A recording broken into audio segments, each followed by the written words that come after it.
Welcome to another episode of News from My Bed, where today we'll be discussing the latest Harry Potter rumors for summer 2024. Now, a list came out a couple of weeks ago that just described some prices and some piece counts, and it really didn't offer us much. And finally, we have some information, and some of my guesses actually aren't even included on this list. But starting off, buildable characters are back, and we are actually finally getting Buckbeak. This is something that I've kind of anticipated for a couple of years now, and Buckbeak is set to have 723 pieces and be set 76427 and should retail for $60 which I feel like is a little bit on the pricier side. He is going to be quite large, and I think this is definitely overdue. It sounds way more exciting than the Patronus set did. I mean, those models turned out and looked fantastic, but there just really wasn't a lot to them, whereas Buckbeak, I feel like there's a lot more potential, and I feel like he's a lot more interesting and has so much more going on. I'm really excited to see what he looks like, but it also sounds like one of those sets that I'm probably not going to keep in my collection. Next up is the Hogwarts potion class, kind of continuing on from the style that we were already getting in March. And this set is only going to be $38. However, that $38 price point is still a little bit of an odd and high price point in my opinion, especially for 397 pieces. I'm really interested to see how this connects with the existing Hogwarts pieces that we would have got in March, as well as some other ones that are coming up. I do expect this set to be pretty good though. One of my favorite Harry Potter sets of recent times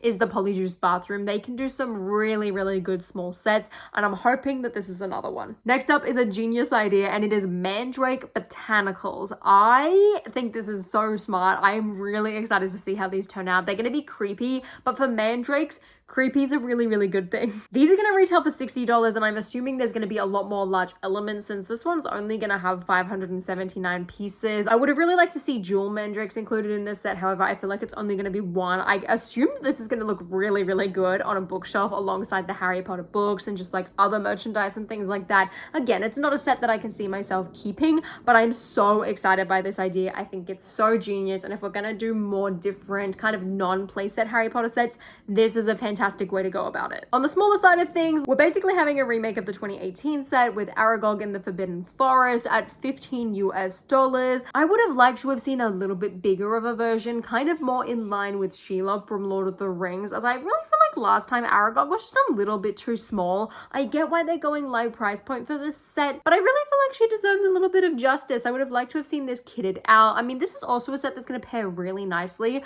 with the Flying Forward Anglia releasing in March. I feel like it's one of those things that just go together really well, and you can kind of sense now that we're getting a real kind of, I guess, reset when it comes to Lego Harry Potter. We're really going back to those early movies, just looking at the wave as a whole. And that really shines through with set 76435, Hogwarts Great Hall. Now this is going to have 1,732 pieces and cost $230. That is a lot. I loved the 2018 Great Hall. I thought it was a fantastic price point and a fantastic set, and with all of these extra pieces, I'm really excited to see what they do. But at the same time, I'm nervous just because of how expensive it is. I mean, with the higher price point, the higher my expectations are, and I'm prepared to be disappointed, to be completely honest. I have expectations very, very high. That set to me is incredibly hard to top. I thought it was incredibly fantastic, great value, such a fun play set.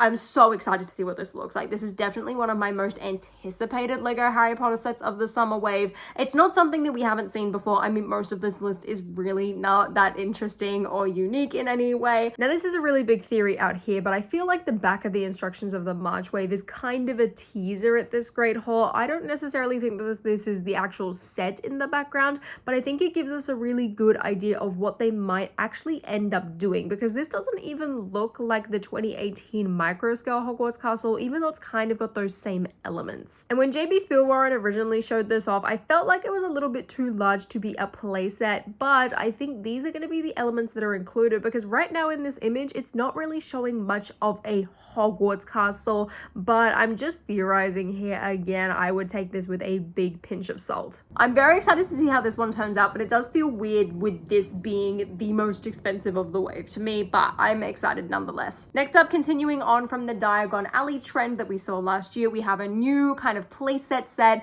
which of course is Ollivanders and Mud and Mulkins. Ollivanders, it's a no-brainer. It really does make sense for them to do a mini version of that. I mean, Gringotts, I think it's far too soon for them to do a little Gringotts. I can see that happening next year. I originally did not like this little subline, but I'm really excited for it. I thought these were really fun. I'm excited to see how this one turns out. If you couldn't afford to buy the big modular one, these buildings are great. Does it kind of pain me a little bit because I bought the big Diagon Alley? Just a little bit. However, I think these smaller buildings releasing year by year is way more manageable, way more budget friendly, and I love them for that. This is a set that I would probably sell after just because I prefer my bigger Diagon Alley. However, I'm gonna hold on to this because I want to put them all side by side. I love doing stuff like that. So I'm really excited to check this one out and review it. Now with this set, kind of like Weasley's Wizard Wheezes, I expect it to be Ollivander's as the main building and Madame Malkin's as a little side building, except I expect Ollivander's to be a little bit smaller than Weasley's was and Madame Malkin's a bit bigger than Owlpost, if that makes any sort of sense.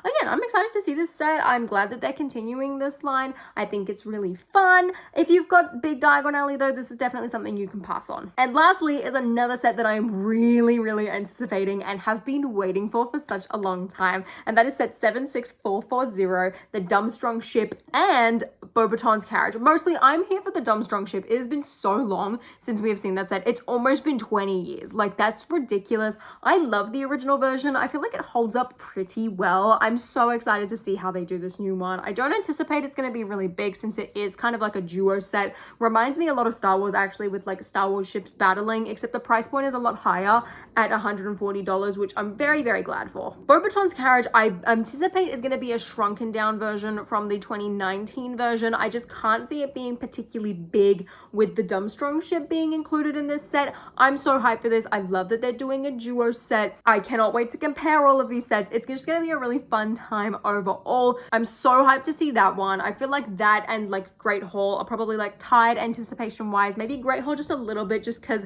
I don't know what they're going to do with that big piece count. And then lastly, there's going to be a Brickheads pack coming out in March, and it's going to be themed around The Prisoner of Azkaban, which it's my favorite movie, but at this point I just don't care about the Harry Potter Brickheads, so I'm not really expecting great things from that. And then lastly, there is still a $200 set, I believe, that is rumored, and I'm anticipating that that might be the Burrow, might be an 18+ set. I really don't know, but in terms of just like overall looking at Harry Potter's summer wave, I'm looking pretty excited. I'm feeling a lot more positive this year. I feel like there aren't as many sets that I'm just like, that's disappointing. Like, there's still a lot of stuff that's a lot of repeats. It's gonna happen with Harry Potter these days, and I feel like because I'm not trying to be a completionist anymore, it doesn't really bother me as much. I'm gonna buy all of these sets. I'm gonna review them. I don't think I'm gonna hold on to a lot of them though. I guess it just depends. Do I prefer them more to my older versions? Like, which one am I gonna keep? Which one am I gonna get rid of? I can't justify keeping everything and having multiples. I'm so glad though that they're doing a remake of the Durmstrang ship. That is one of the things that has been on like the top of my Harry Potter wish list for a while. It's so overdue. It's gonna look so good. I'm really excited to see how these turn out. It's a little bit disappointing that we still don't have any Deathly Hallows stuff. Like, we were doing well for 2 years and now we've just like ditched that again, so that's kind of disappointing. It seems very much that this year of Harry Potter we're kind of resetting and going back to Philosopher's Stone, Chamber of Secrets, but then there's also a little bit of Goblet of Fire mixed in. It doesn't feel super cohesive to me, but anyway, that is really just nitpicking. I can't wait to see what these look like. Let me know which of these sets you're most looking forward to, and if you enjoyed this video, hit the like button, subscribe down below, and until next time, I'll see you later. Also, I hope you like my eye mask. Bye!